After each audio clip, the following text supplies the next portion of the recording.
I went into this conversation very skeptical of the core claim that was being made.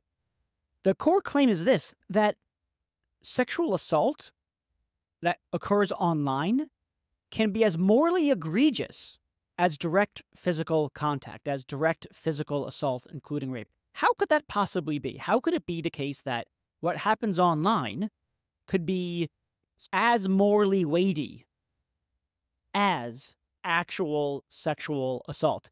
But my interlocutor, John Danaher, he is an academic and a lecturer at the National University of Ireland in Galway in their School of Law, and he's an affiliate scholar at the Institute for Ethics and Emerging Technologies. I gotta say, he gave me a lot of reason to think that there's something to this view, that he might well be right. And that's what he's arguing, that sexual harassment or sexual assault, even rape online, can be as morally egregious as the kind of sexual assault that happens in or with direct physical contact. So that's what this conversation is about. There are 3 points that I really want to highlight to help you keep track of the conversation, because it is a very complex topic to some extent. There's frankly a part of me that's, I don't want to say a bit obtuse in this conversation, but I kept saying something like, come on, it's not real. It's not really real though, is it? And John, to his credit, was very patient and consistently gave, I thought, plausible, strong arguments against what I had to say. So given the complexity of the conversation, I want to highlight 3 points that are made that I want you to pay particular attention to so that you can follow the complexities and how John gets to the conclusion that he does. The first thing that he highlights, and this is really common for moral philosophers, is to say that there are 2 ways that people can be wronged, or 2 ways that an act can be wrong. Number 1, you can violate their rights. Right? So you've got certain kinds of rights, and someone can violate those rights in various ways. Let's say property rights is an obvious example. And you could also cause them harm. So you haven't violated their rights in harming them, but unless you've harmed them in some way or other, right? I don't know. You ran over their foot with your car. You thereby physically harmed them, but you haven't violated their rights or something along those lines. One of the rights that he really focuses on is, in the context of especially sexual assault, is the right to autonomy, and more specifically, the right to sexual autonomy. So John's conversation articulates that, look, in cases of sexual assault, whether it's online or whether it's physical contact, there are rights violations, specifically violating someone's right to sexual autonomy, and also, at least in the online case, emotional harm that can be caused, and potentially physical harm in the physical contact case. He's going to talk about that distinction a few times, and interestingly, he puts more weight on it's a violation of people's right to sexual autonomy that makes sexual assault wrong. And so whether it happens online or it happens in the physical world is, morally speaking, neither here nor there. So that's one thing to pay close attention to. The second thing to pay attention to is a claim that he makes, which is something like, when you are acting online, especially, or even if it's just through an avatar that, if you like, represents you, you are exercising your right to sexual autonomy.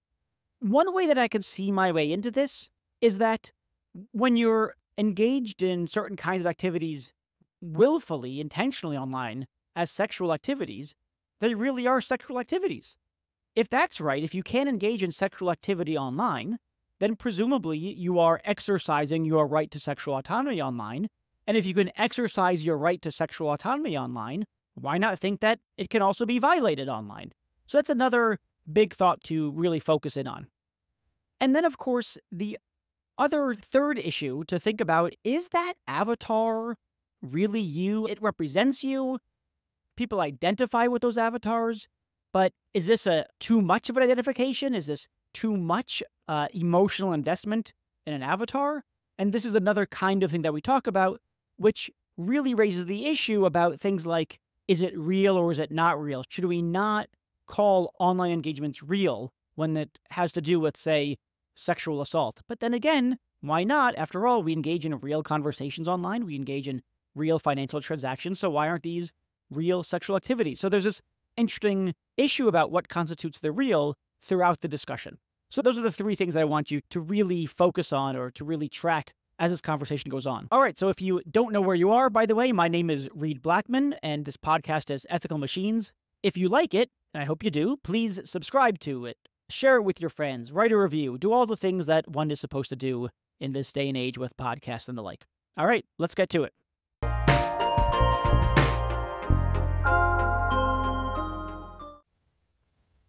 So, John, I would think that on a pretty, I want to call it a standard view or an immediately intuitive view or something like that, I would have thought that harassment online is bad, but it's not as bad as someone harassing someone else in person. But from what I gather, you think that's just wrong, and that actually harassment online, and I take it in any really virtual space, not just going to be online. So if we fast forward and Apple Vision Pro has its day and everyone's in there, that kind of harassment would also be just as bad as, I'm going to say real life harassment, but maybe that's the wrong phrase. Do I have that right? That's what you think?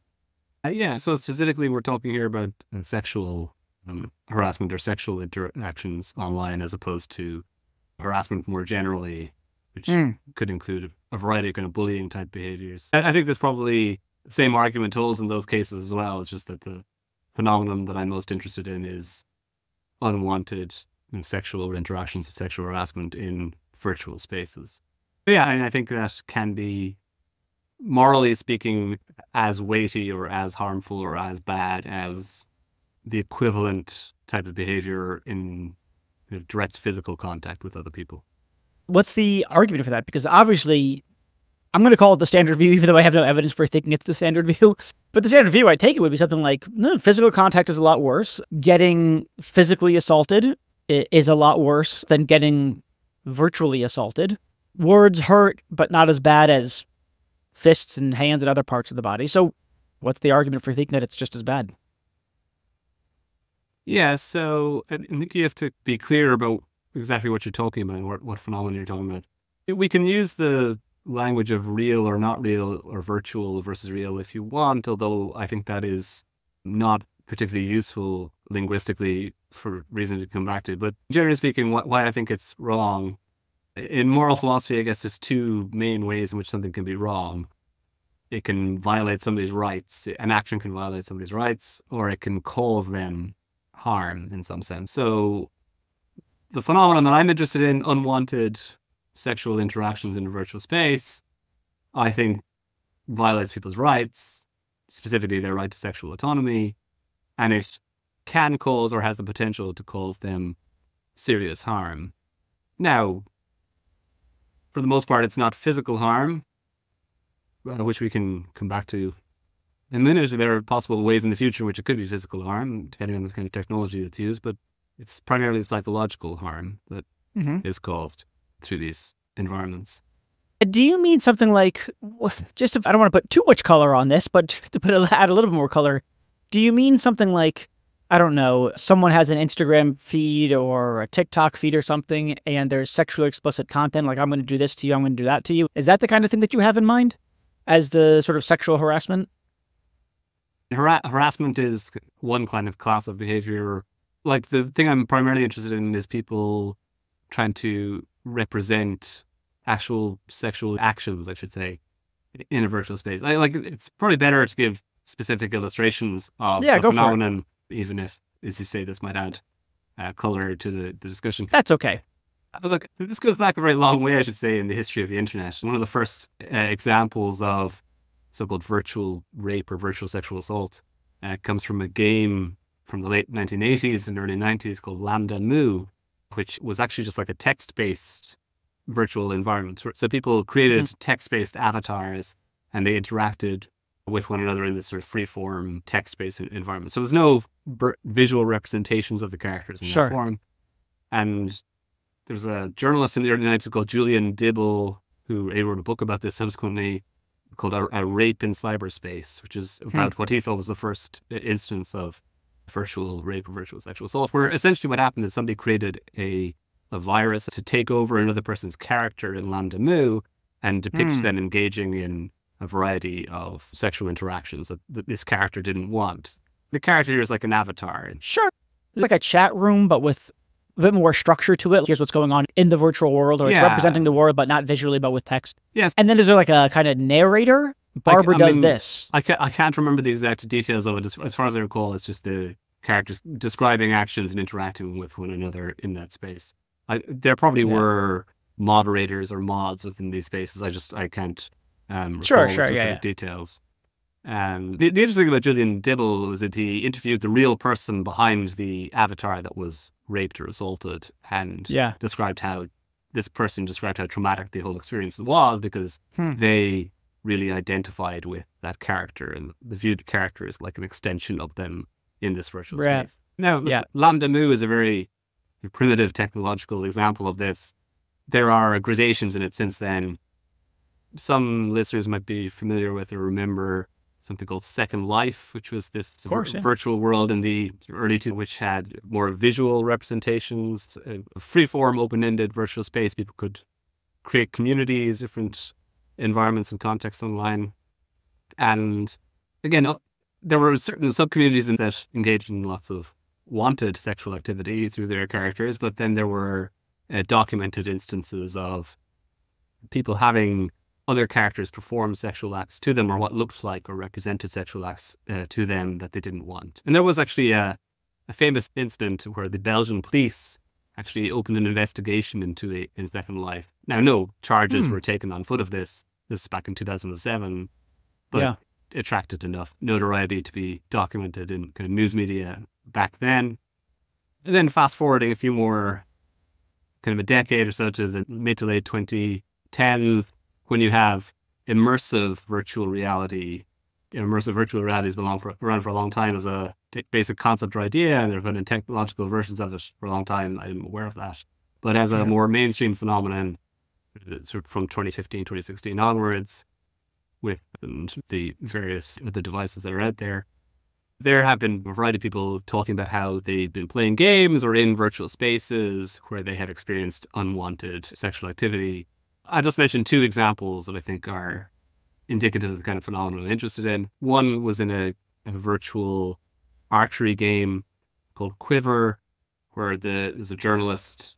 Her name was Jordan Bellamere, which is not her real name. I wrote this piece, I think, on Medium back in the day, which was widely reported, where she describes being groped while playing the game. So in the game, you're just this floating head and shoulders. But she described how a male character, based on the voice, came up to her and started grabbing her in places where her breasts would have been in the real world if they were actually physically represented in the environment. And she described how traumatic that was. And another example is a Facebook or Meta researcher, Michelle Cortese. I don't know if she still works with them, but this was her main field of research. She was playing a game in something called Rec Room, which is on, I guess, Oculus or Meta space, where she was waiting in the waiting room before playing a game, where an unknown male user came into the space, dumped a virtual water bottle on her, and started screaming wet t-shirt contest while chasing her around the room. And she subsequently did a public art exhibition where she made her, to try and show how common the phenomenon of unwanted sexual advances in VR spaces was. She did kind of public art installation where she was wearing a VR headset and repeatedly was subjected to unwanted sexual interaction. So that's a very brief kind of history of virtual interactions, virtual spaces, from Lambda Mu up to these immersive virtual spaces where you have this phenomenon of unwanted sexual interaction. Now, I'm sure you want to ask a question, but just to briefly draw a line under it, like what unites all of these cases is, I suppose, the interesting thing. Are they all very different? To me, like, what unites them is that they involve people acting via representations, whether it's an avatar in the linguistic form in Lambda Mu or in the visual form in Second Life or Quiver. So they have these avatars, these representations of themselves, and these representations of themselves are being acted upon in a seemingly sexual manner, and it's unwanted by the character themselves. That's what unites all of those cases. Yeah, so I do have a lot of questions. I mean, first of all, God, people are such assholes. That's the first. That's just the sort of observation. The second thing to say is something like, you know, why should we see this as assault, let alone rape, as opposed to a kind of bullying or harassment? I could see how people would be upset by it. I could see how they would be annoyed. I think I need a little bit of help getting to the point of being violated. I know that there's feeling violated. So let me run a line of thought. These are representations of people. They're not actually people. At one point, you said something like the people identify with their avatars. And one thing that someone might say is something like, you can identify with your avatar in some broad sense, but of course, you're not literally your avatar. And so it could be... Annoying is too weak of a word, but I don't know. Let me give the strongest version of the objection or something like that. Something like, it's an overreaction. It's not literally you. It's maybe offensive. I could see it being offensive, but not literally violating. And so feelings of violation, while in some broad sense intelligible, aren't really warranted because the actual person is not literally being violated. Yeah, there are maybe three main things I will say in response to that.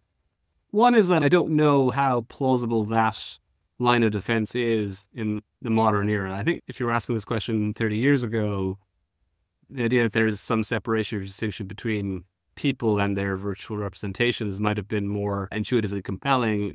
At least to me, it seems much less intuitively compelling in the sense that we now live so much of our lives through virtual representations of ourselves. In a sense, we're doing it right now by having this conversation via video chat. That the representations of ourselves on screen are photorealistic and they are very similar to us. But imagine if we were having this conversation in one of these meta spaces where instead of photorealistic video projection of ourselves, it was some sort of 3D version of us. Would the conversation that we're having in that virtual space be any less real as a result? And also, as we live more and more of our lives online and through virtual representations of ourselves, the notion that we should somehow man up or be more resilient or robust and less fragile about our virtual representations, I think to me anyway, it seems less plausible because it means that, oh, you need to dissociate yourself more from this thing that is a crucial part of your identity or your life on a daily basis. So that's one issue here, that the idea that these things should be disconnected seems to me less plausible nowadays than it was perhaps in the past. The second thing is that there is like a range of empirical work done on the experiences that we have online or through virtual representations that suggests that it really does carry over into the real world or into the physical version of ourselves.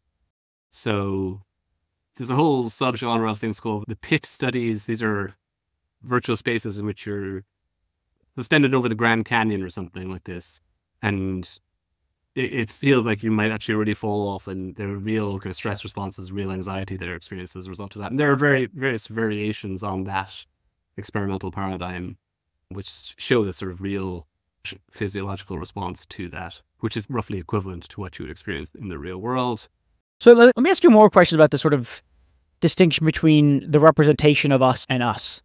One reason why that distinction is not so simple is because some of the avatars are not representations of us. They're representations of characters we'd wish we were or who we'd like to be. If I think of Dungeons and Dragons, right? People create Dungeons and Dragons profiles of a knight and who has these characteristics. And of course, they're not a knight with all these special powers or whatever, but they like pretending to be that sort of person. I imagine one thing is that there are some avatars that are just clearly not the person, should not be identified with the person behind the representation because it's meant to be a representation of someone that you're not, precisely because that's what, I don't know, fantasy play involves, pretending to be someone that you know that you're not. So that's one reason why I wouldn't want to collapse the distinction between the avatar that you're manipulating and you. And then the other thing is just to say, for when it really is a representation of you, so you try to mirror yourself, nonetheless, it still seems like it's not me in some substantive way. It's still, that avatar is not going to college or falling in love or anything like that. The avatar is a sort of, it's a shell. I don't know. It's like the moon that reflects the light of the sun. I don't know why that metaphor analogy popped to mind, but it doesn't give off its own light, as it were. It just reflects the light of the actual person. It's just I don't know. It's just a representation of the person, not the actual person. In fact, the fact that it has to be distinct if it's going to represent. I guess it could be self-representing, although I'm not really sure what that means. I don't know. So what do you make of all that? Yeah, I accept one element of what you're saying, and I do endorse it, which is that there are differences between the representation and you. And so there's a difference between being assaulted physically, skin to skin, or person to or this way, biological being to biological being, let's put it that way, versus through a virtual representation. The question for me is whether those distinctions carry any important moral weight. That means that we should distinguish between them, morally speaking, or how we classify them, morally speaking. And that's the critical issue for me. That's what gets back to the point I wanted to make earlier on, which I alluded to, which is that the language of virtual versus real. I don't like that distinction because there's lots of things that happen to us in what we call virtual spaces that are real. We have real conversations, we have real interactions, we have real jobs, we have real meetings, we have real payments of money through virtual spaces. These things are all real in that world, and things that we do in the physical world aren't necessarily real because they occur in the physical world. There's lots of fantasy and role play that occurs in the physical world as well. So that's why I don't always like kind of linguistic distinction. So what matters most to me is, are there important moral distinctions between the two things? Yeah. And it's not obvious to me that there are. And that sort of links, I think, to another important point, which when it comes to the definition or characterization of what is the wrong or in sexual assault or unwanted sexual interaction. Yeah. I'm a lawyer by background, so in law we draw distinctions between physical assault and sexual assault. They're defined in different ways. And in the world of physical assault, we often have gradations in the levels of assault. We have things like assault causing harm, assault causing serious harm, or grievous harm. And they're graded by the level of harm that they cause physically to you. In the world of sexual assault, we actually don't distinguish between different types of sexual assault based on how harmful they are. People vary in how resilient they are to unwanted sexual interactions. Some people mightn't be traumatized by a rape or sexual assault. They might live their lives seemingly unscarred by that afterwards, but some people could be extremely traumatized by what seems like a minor, or to objectively speaking, seems to some people as a more minor infraction or encouragement to their sexual autonomy. We actually differentiate between sexual assault more on what bits go where, or what exactly was touched or interacted with. And that is a sort of physicalist paradigm. So we distinguish between them based on different types of physical contact, but not based on how harmful they are. And there are, I should say, some jurisdictions in the world where they are now abandoning that first paradigm. What I mean by that is not in England and Wales that the rape is defined by penetration, and then sexual assault is defined by touching. If you go to a jurisdiction like Sweden now, for example, they don't distinguish between rape and sexual assault in those terms at all. They distinguish it in a much looser way based on the seriousness of the sexual interaction. And they have actually convicted people of rape now for encouraging people to engage in sexual acts via webcams. That's now somebody has been convicted for rape as a result of that. So there are parts of the world that are looking at sexual assault in a more broad sense as a violation of sexual autonomy, like a serious violation of sexual autonomy as opposed to a physical interaction. So one thing I would have thought with regards to the classifying by which bits go where, penetration versus groping or something along those lines, I would think that the rationale behind those things is that they correlate with degree of harm. And so even though individuated, the crimes aren't individuated by the degree of harm they do explicitly, they've done essentially the same thing by carving up which bits go where as being the individuating things. And so it does seem like harm is at least implicit in the way that it's at least traditionally, forget about Sweden, but the way that it's traditionally carved up. Is that right?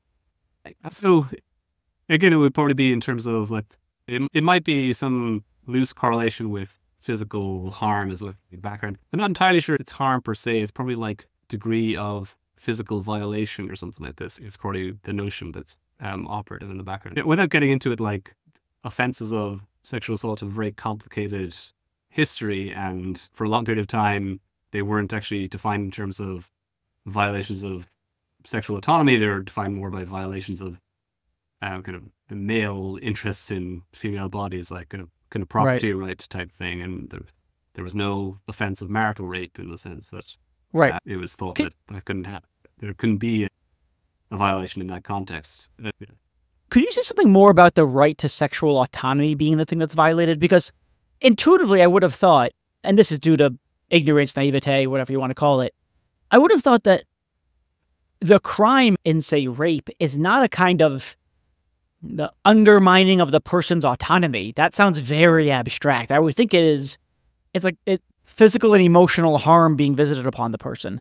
But you're talking about the rights violation is in terms of their sexual autonomy. And if that's the core violation, and you think that virtual representations are a sort of expression of the person, and you want to be able to exercise your right to autonomy in that virtual world, then a rape in that virtual world would be an undermining of sexual autonomy. But I guess I don't understand yet, anyway, why to talk about, or maybe primarily about, the right to sexual autonomy, as opposed to what I would think is the more intuitive way of thinking about sex crimes, that it's physical and emotional damage.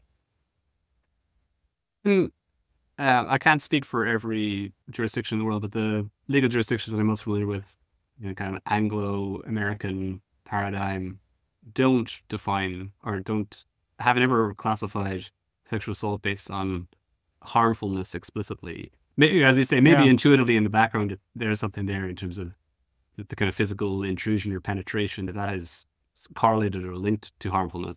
Now, the notion that those crimes are defined by violations of sexual autonomy, I should say, is a more controversial notion, and there are theorists of criminal law who would disagree with that. And if you look at the statute books or legislation defining these offences, they very rarely specifically mention autonomy. That's a theory that's used to explain why we criminalize or where we classify those things.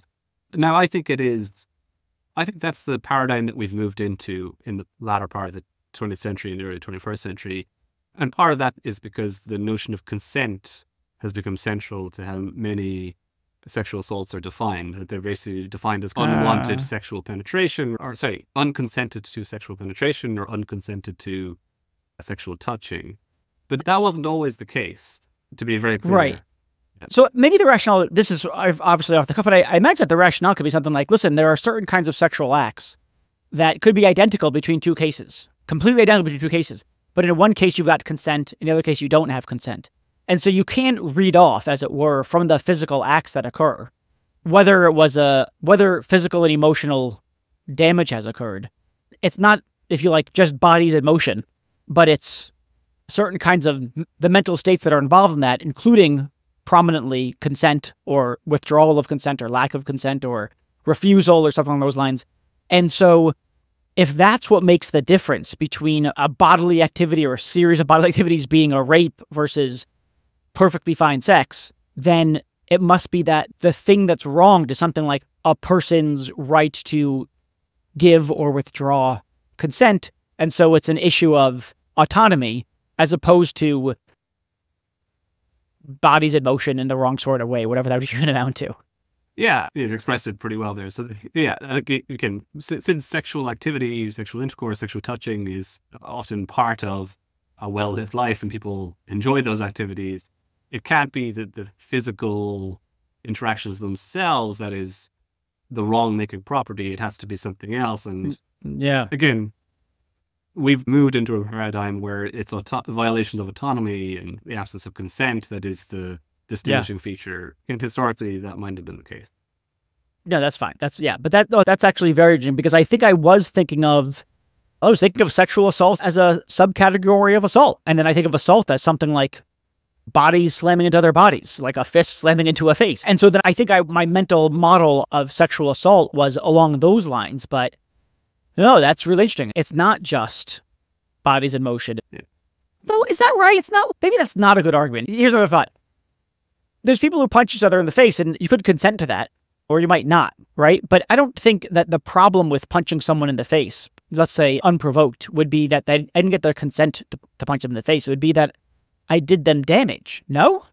This is probably an interesting segue, and this might link back to this kind of game or fantasy point that you raised earlier on, right? But yes, so let's say in the world of non-sexual assault, there is a problem in the criminal law, which is where do you draw the line between a street fight where people fight after being thrown out of a pub or a bar or whatever, versus a a boxing match. Right. The physical interactions are the same, but one of them is legal or accepted, and one of them isn't. And Yeah, so this sure. has long been a problem for sporting activities that involve what seem like a series of repeated Yeah. assaults or tolerated assaults. It seems to be true of something like Right. American football, I'm sure, or rugby in my neck of the woods, which seems to involve a lot of damaging physical contact, right? Yeah. And again, I can't speak for every jurisdiction, but in, let's say, England and Wales and Ireland, where I'm from, there isn't really a satisfying answer to that question as to like why we tolerate some versus others. But the simple answer is that in England and Wales, there's a classic distinction that anything that causes harm is in principle assault, and there is no defense of consenting to it. This was revealed like in the early 90s in England in a very famous case involving BDSM, a BDSM community where people engaged Sure. in consensual sexual activities that caused harm to other people. And they said, no, you can't say that's not assault causing harm just because people consented to it. And what they said is that there's a set of legitimate exceptions to the general rule that physical contact causing harm is assault. That include things like legitimate sporting contests, tattooing, branding, religious ceremonies. There's a few things that we tolerate. But generally speaking, you can't just say there's a blanket defense of consent to physical assault. So, yeah, we've struggled with that distinction. We seem to carve out some space for some kinds of games that we accept, but we're not necessarily consistent about it or in a meaningful way. Yeah, I mean, the games angle is interesting because a lot of these virtual spaces are, in some sense, games. I think that's fair to say. And so you might say, I go into the virtual world and I play a game. And it's akin to, and just like we allow for certain kinds of activities in, we don't want to say in real life games, boxing or whatever it is, why not just consider this another game where, I don't know, things could happen that you might not like, but it's a game. Yeah. So there's a Dutch historian, Johan Huizinga, who had this phrase that games involve the suspension of the ordinary moral rules. When you enter a game world, you enter a magic circle where the ordinary rules don't apply. I think a lot of them have that sense. When you play poker, it's okay to bluff or to lie, whereas in many real world contexts, it's not. And when you're playing football, Grand Theft Auto or something, in football, you can hit on people when you can't. When you play Grand Theft Auto or Hitman or Assassin's Creed or whatever game you want to mention, you can engage in these extreme acts of violence, and these are actually part of the game itself, a part of what makes it fun in some sense. They involve the suspension of ordinary moral rules. And sorry, more generally, just to go back to another thing as well, in the world of acting and make-believe, we often tolerate people doing things in acting that we wouldn't tolerate in the real world. Sometimes we celebrate them. For the many actors have won Oscars for depicting serial killers in a really immersive method way, like Daniel Day-Lewis in There Will Be Blood or something like that. Yeah, but generally speaking, I think that there's a lot of merit to this idea that in the world of fantasy and make-believe, we do suspend some of the everyday moral rules. And there's a few things I would say, though, when it comes to virtual sexual assault, or what I'm interested in, which is that many of the incidents that I'm interested in do take place within game environments, but they're not people actually playing the game. Because the purpose of the game isn't to sexually assault someone. It's actually a violation of the rules of the game. I mean, if you take the paradigmatic case of Jordan Bellemere in that archery game Quiver, the purpose of the game was not to sexually assault her. That was just somebody exploiting a space within the game that allowed for that. So these are unsolicited, unwanted sexual interactions that are not actually part of the game. And there's no meaningful reason why we should tolerate them. I agree that we shouldn't tolerate it in the sense that we should think that not only is it morally wrong, but we should have certain broadly protections of some kind for those people. I guess I'm still not persuaded that I could see someone feeling that someone had treated them disrespectfully, that they're insulted. I could see them being outraged by what a disgusting pig that person is or is being.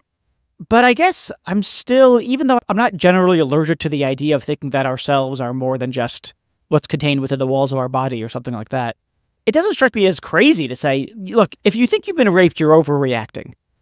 Be upset, be pissed off, be angry, but to feel violated in the sense that you, I want to say literally, I don't know if that's too close to saying really, literally raped, that's just too far. I can talk a bit about like what I think might be, I don't want to say this is your objection, but this is an objection that I have encountered when I've spoken about this in public.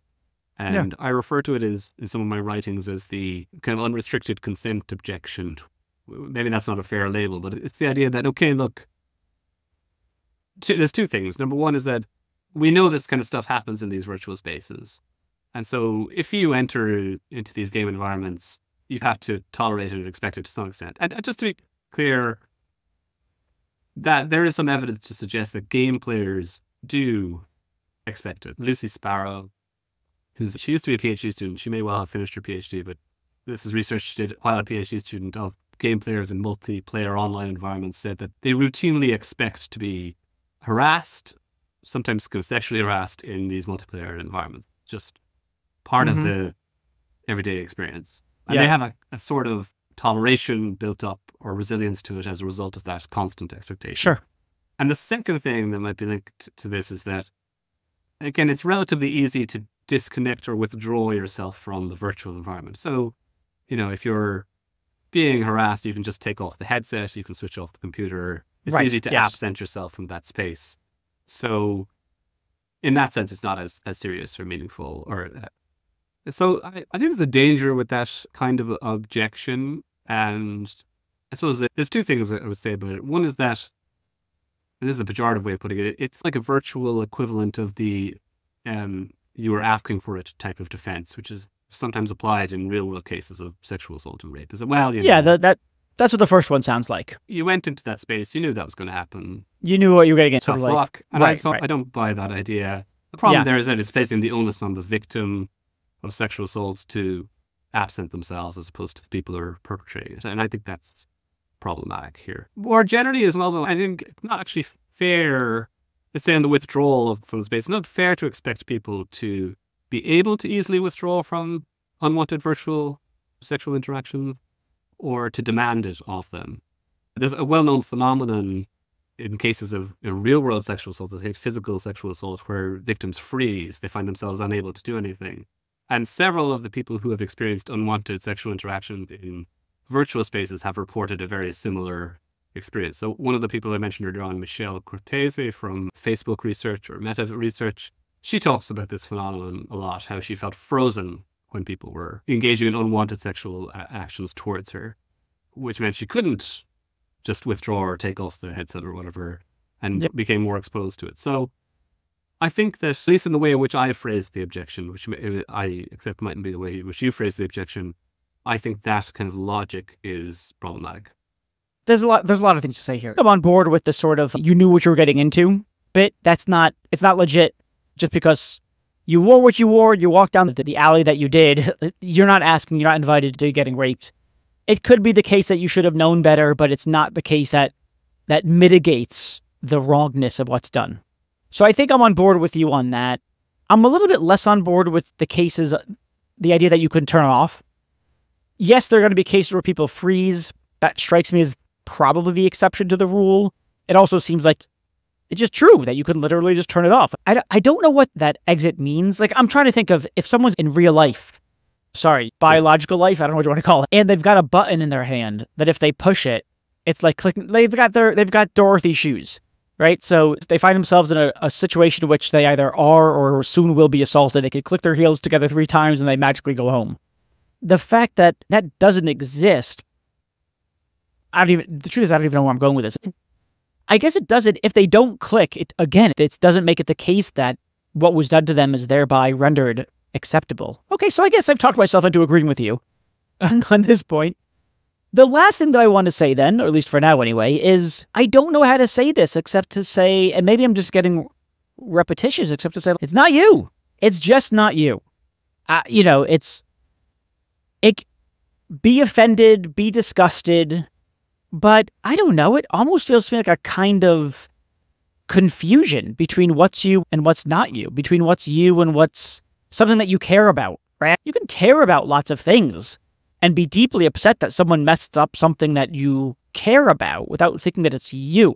I take it that the reason why the distinction is important is because for the reasons that you've laid out, which is that if you do collapse the distinction, then you do get things like someone being convicted of rape for something that they did on a webcam, which intuitively strikes me as too far.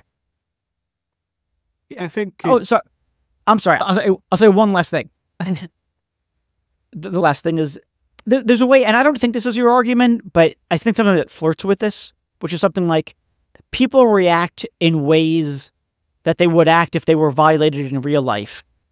And if they are reacting as if they were violated, in real life, whatever that means, then it must be really just as bad as what goes on in real life. And that can't be the case, because we know that people could be overly emotionally involved in all sorts of things, overly identified with things that they ought not to identify with. They've gone too far. So I don't think that's what you're saying, that we should read off from their emotional responses the nature of the violation, but sometimes it feels like you're flirting with that.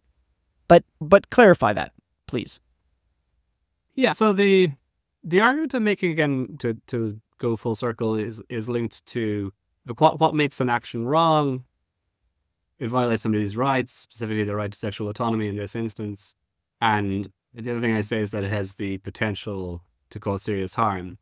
I'd probably rest more weight on the first limb of that, and I think that's actually all you need to make the argument, which is that it's the violation of the right to sexual autonomy, which is what matters here. And I think actually this is something we didn't get into, but to briefly presage it, like, the virtual world is a world in which people do enact a meaningful part of their sexuality, and that has become more true for more people as time has gone on. And so I think to cut that out as a space where people can exercise sexual autonomy, or view it as somehow a more trivial space for the exercise of sexual autonomy, I think is problematic. But then the other side, on the potential to cause harm, I do think that when it comes to at least defining or classifying moral wrongs, we do have to have a kind of objective stance where we don't necessarily take victims as they come. So that means we don't necessarily tolerate overreactions to things. And I don't think we do that in the way in which we classify things, legally speaking. So it's based more on some sort of general reading of the empirical evidence, or what we've learned, that there can be genuine psychological trauma or harm from these kinds of interactions. One person might be deeply insulted if you call them or use some kind of sexual slur on Facebook to them. Should we accept that?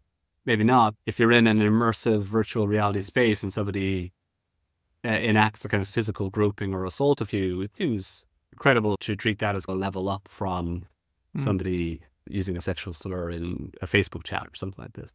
So yeah, I think there's a degree of kind of objectivity to how we test and grade between these. And the other thing I will say, just as maybe to undercut the entire conversation, is that I don't necessarily accept the idea or endorse the idea that we should call these, what happens in virtual spaces, rape per se. I mean, I think there's two views you could take on it. One is that we treat them as a whole sui generis or new class of sexual wrongs, namely virtual sexual assaults, and that's all we need. And in many ways, I think that plausible route to take. And in some sense, I think that's probably the route that many, let's say, jurisdictions, legally speaking, would take if they were going to start to criminalize this area. I think some victims of such offences might not like that, because they might say it doesn't treat it on the right level. Yeah. And again, as I say, you can see some parts of the world, let's say Sweden, moving away from this physical interactive paradigm for rape and sexual assault, which might be more inclined to move in that direction.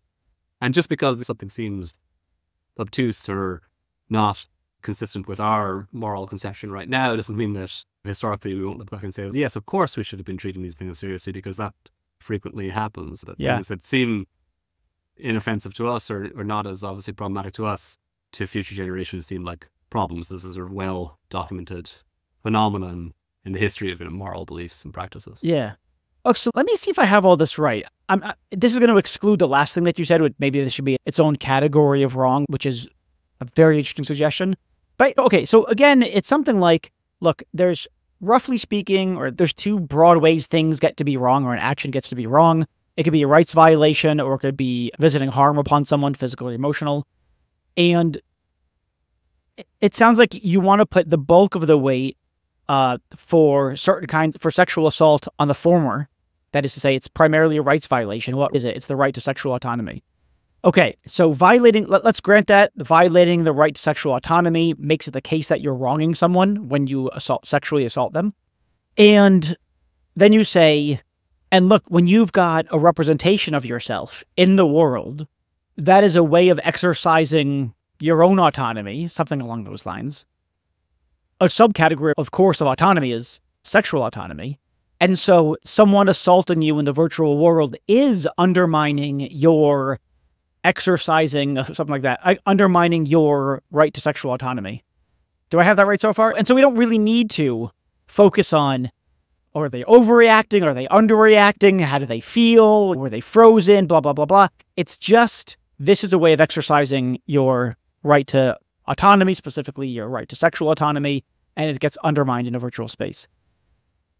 Okay, so I guess I want to say I still have this question about the totally fictitious character that you create, right? Like the Dungeons and Dragons total fantasy thing. Is that really your exercising your right to sexual autonomy or autonomy? Maybe.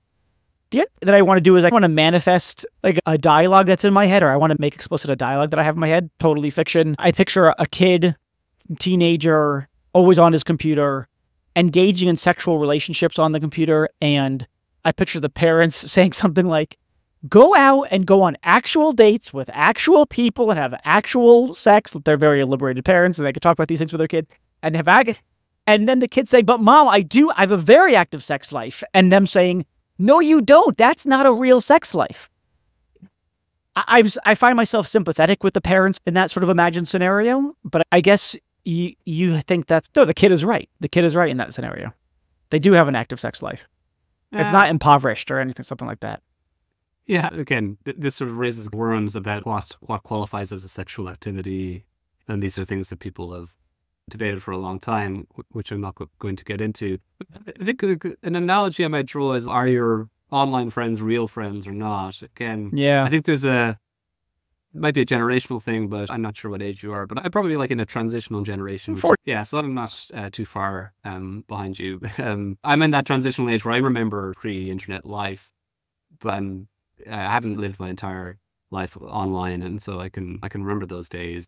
You know, the idea that you have real world friends and real physical interactions, and these are your real friends and these are your kind of non-real friends, that makes sense to me. But I'm not sure it really makes sense to more modern generations. And I think the distinction between these things is less meaningful. And I think the idea that we can have real friends online, we can have real friends online. So can you have real relationships with people, real sexual relationships with people? I think you can. It doesn't mean they're the exact same in all dimensions. And I do agree with that they're not the exact same, but they can be sexual relationships through the virtual space. So there was another point that you raised there that I did actually want to get back to or touch upon. What was the first point you raised in that comment? Maybe the fantasy stuff? Oh, yeah. Okay. Yes. It's not really you exercising sexual autonomy or your right to autonomy or something along those lines. You created a completely fictional character. It's not a representation of you. It's maybe a representation of who you'd like to be or something like that. But that's it. But if it's not a representation of you, it's not you. It's not a representation of you. It's even more removed than all that. It's a representation of who you'd like to be. Then again, when you exercise when you move that character around, that avatar, that representation in the virtual world, that's not you. That thing does not have the right to autonomy, the right to sexual autonomy, and so it can't be violated, and so there can't be sexual assault. Yeah, and I think there are complexities to the kind of relationship we have with the avatar, which do complicate these questions, and there can be degrees of separation. So yes, there can be avatars that we very clearly identify with and have an immediate presence with, in the sense that the avatar is actually meant to be us and is meant to be a representation of us. Mark Zuckerberg's avatar in his kind of meta spaces is very clearly intended to be a representation of him. And then you can have more fantasy type characters, which are part of a play world, where the degree of identification with the character may be lessened or reduced. The thing I would say about those scenarios is that I do think that the fantasy characters that you play in those spaces are still linked to you in some sense. They are an expression of your autonomy in some form, even if it's just in that fantasy role-playing form. And I think there are questions about whether you actually invite or want that character to engage in any kinds of sexual activity. And I think it is still a violation of your sexual autonomy if representations of sexual activity are imposed upon you in that fantasy role play that you didn't want. In the same sense that if you participate in live action role play, like LARPing or something, and you go to these reenactments of battles or something and somebody sexually assaults you, even though the fantasy character that you're playing in the battle is not you, I think it's still a violation. And again, maybe a more meaningful example, there are documented instances of actors talking about how they had unwanted sexual interactions when they were actually engaging in sexually explicit scenes in movies and things like that. And there's a whole history to that. So they did sign up to some kind of sexual activity, but there was a transgression of the boundaries of what they had signed up to. And this was in a purely kind of fantasy role-playing acting domain. I think can be violations there, and I think the same thing can happen in these fantasy spaces. There's a different question to be asked, I think, about whether the fantasy space involves, or sometimes it can be a different question to be asked, whether the fantasy space itself involves some kind of sexual role play. And then you get into a whole other set of complex questions. And I think the best analogy we have there would be with something like BDSM, right? Where there is, it seems in that environment to outsiders at least, people engage in activities that we would think are, or sorry, I don't know, I shouldn't say we, I don't know anything about people listen to this or about yourself. So just, it's the world.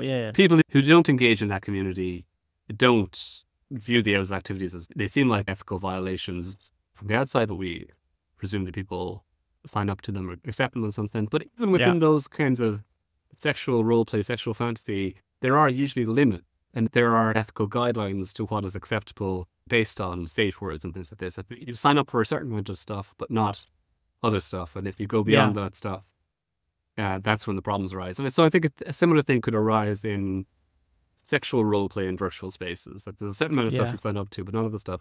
And the people who want to get really deep into the sociological history of this, there is actually a literature on this when it comes to Second Life, which I mentioned earlier on, which is, again, there were communities in Second Life who liked engaging in kind of sexual fantasy and role play. But even within those communities, there were certain kinds of activities that were not tolerated or accepted, as they transgressed the boundaries of permissible role play. And so you can read up about that if you want. Yeah. But John, this has been fascinating. I went into this conversation thinking, what could he possibly say that would make me think that's plausible, that sexual assault in a virtual environment is just as bad, or for not really bad, if not just as bad, 99 out of 100. But yeah, you've given me a tremendous amount to think about. It raises really interesting questions about the nature of the self, the nature of consent, or the role that consent plays in moral rightness and wrongness. So yeah, thank you. This has been great. All right. Thanks a lot, Reid. It was nice to chat to you. Likewise.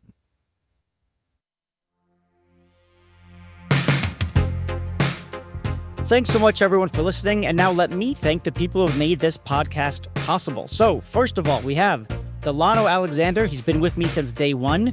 He showed me even how to start recording a podcast in the first place. He does editing stuff. He's been fantastic, and he does really everything I ask him to and more. I've never met anyone else who just says so much. Yeah, I don't know how to do that, but I'll figure it out. What more could you ask for in a producer? Next up, Jennifer Strong, my podcast guru. I don't know what else to call her. She just has advised me on how to design the podcast, how to grow it, and she's responsible for, if you like, this kind of season 2 relaunch and everything around it. So thank you to you, Jennifer. Next up, Meg Marco, responsible for all the excellent artwork. Before I did the artwork, I didn't really know what I was doing. We put it together. It worked well enough, but I think Meg really did a phenomenal job bringing everything together. Garrett Lang, sound engineer that I frankly don't deserve. He's just too good for this podcast. Don't tell him I said that, though. Next up, Benjamin Koltgen. He is a professor of philosophy who has helped me source guests, identify who's interesting, who has things to say, etc., etc. So without him, I wouldn't have anyone to talk to. And then finally, Ashley Wasilenko, who helps with all manner of administrative things, making sure that the podcast guests find their way to the podcast, can schedule the recording, get their bios and headshots, and really just keeping the show on the rails and me organized. Thanks to all of you. Really appreciate all your hard work.